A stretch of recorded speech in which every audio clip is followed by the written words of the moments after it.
ఒక Gujarati Indian almost 17 years US లోని జైల్లో ఉన్నాడు. అతని పేరు రాకేష్ పటేల్. ఒక సీరియస్ క్రైమ్ చేసి లాంగ్ సెంటెన్స్ అనుభవిస్తున్న అతను ఇప్పుడు చాలా డిఫరెంట్ బ్యాటిల్ ని ఫైట్ చేస్తున్నాడు. అది అతని రిలీజ్ కోసం కాదు, అలానే జైలు కోసం కూడా కాదు, బట్ ఒక హోలీ బుక్ అంటే పవిత్ర గ్రంథాన్ని తన దగ్గర ఉంచుకునే రైట్ కోసం. దీని గురించి మనం క్లియర్ గా మాట్లాడుకుంటే, రాకేష్ తాను శ్రీకృష్ణుడు భక్తుడిని, జైల్లో ఉండగానే స్పిరిచువాలిటీ వైపు టర్న్ అయ్యని చెప్తున్నాడు. ఈ కాంట్రవర్సీకి సెంటర్ గా ఉన్న బుక్ ఫేమస్ భగవద్గీత. అతనికి అది జస్ట్ ఒక రిలీజియస్ బుక్ కాదు, అది డిసిప్లిన్ కి, మెంటల్ స్ట్రెంత్ కి, ఎస్పెషల్లీ జైల్లోని హార్ష్ ఎన్విరాన్మెంట్ ఫేస్ చేయడానికి ఒక గైడ్. బట్ అతని కంప్లైంట్ ప్రకారం జైలు అథారిటీస్ ఆ బుక్ ని తన దగ్గర ఉంచుకోవడానికి ఒప్పుకోలేదు. దానికి ప్రెజెంట్ రివ్యూ కమిటీ చెప్పిన రీజన్ అది అన్యూజువల్. జైల్ స్టాఫ్ ఈజీగా అర్థం చేసుకోలేని లాంగ్వేజ్ ఆర్ స్టైల్లో ఆ పుస్తకం రాయబడిందని వాళ్ళ ఆర్గ్యుమెంట్. దానిలోని కంటెంట్ మీద ఇక్కడ వాళ్ళకున్న కన్సర్న్ ని ఎక్స్ప్రెస్ చేస్తున్నారు. రాకేష్ పటేల్ ఇప్పుడు ఈ పర్టికులర్ ఇష్యూ కోర్టులో ఛాలెంజ్ చేస్తున్నారు. అతని ఆర్గ్యుమెంట్ చాలా simple, at the same time strong కూడా. ముస్లిం ఖైదీలను ఖురాన్ ఉంచుకోవడానికి పర్మిషన్ ఇచ్చినప్పుడు, క్రిస్టియన్ ఖైదీలకు బైబిల్ ఉంచుకోవడానికి పర్మిషన్ ఇచ్చినప్పుడు, హిందూ ఖైదీకి అదే హక్కును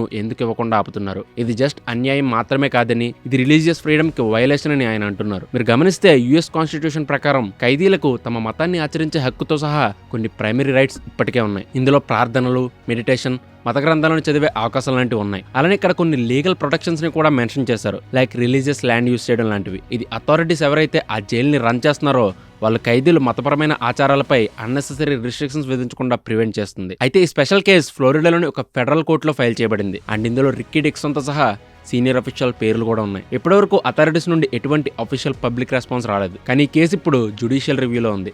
అండ్ ఇది ఒక ఇంపార్టెంట్ టర్న్ తీసుకోగలదు. నిజానికి ఈ ఇష్యూకి ఒక పెద్ద కాంటెక్స్ట్ కూడా ఉంది. ఫ్లోరిడా డిపార్ట్మెంట్ ఆఫ్ కరెక్షన్ వారు రీడింగ్ మెటీరియల్స్ పై స్ట్రిక్ట్ కంట్రోల్ కి వెల్ నోన్. ఇన్ఫాక్ట్ పాస్ట్ లో వేలాది పుస్తకాలు పదే రిస్ట్రిక్ట్ చేయబడ్డాయి లేదా ఖైదీలకు బ్యాన్ చేయబడ్డాయి. Maybe safety and content concerns reason అవ్వచ్చు. అండ్ ఇది డిసిషన్స్ నిజంగా ఎలా తీసుకోబడతాయి అండ్ అవి డిఫరెంట్ గ్రూప్స్ ని ఈక్వల్ గా ఎఫెక్ట్ చేస్తాయి లేదా అనే క్వశ్చన్ ని రైజ్ చేస్తుంది. బట్ ఈ పర్టికులర్ స్టోరీకి ఒక డార్క్ పాస్ట్ కూడా ఉంది. రాకేష్ పటేల్ 2009 లో ఫ్లోరిడాలోని ఒక లిక్కర్ స్టోర్ లో జరిగిన షూటింగ్ లో దోషిగా నిర్ధారించబడ్డాడు. విక్టిమ్ కూడా గుజరాత్ కి చెందిన వాళ్ళే. ఇన్వెస్టిగేషన్స్ అండ్ కోర్ట్ ప్రొసీడింగ్స్ లో ఆ షూటింగ్ అతను ఇంటెన్షనల్ గా చేశాడని కన్ఫర్మ్ చేశారు. ఈ మొత్తం ఇన్సిడెంట్ కి ముందు అతని విక్టిమ్ అంటే బాధితురాలని బెదిరించాడు అండ్ తర్వాత మెంటల్లీ అన్స్టేబుల్ అని చెప్పుకుంటూ తనని తాను డిఫెండ్ చేసుకోవడానికి ట్రై చేశాడు. కానీ మెడికల్ ఎక్స్పర్ట్స్ ఆ క్లెయిమ్ ని రిజెక్ట్ చేశారు. 2013 లో అతనికి 25 సంవత్సరాల జైలు శిక్ష విధించారు.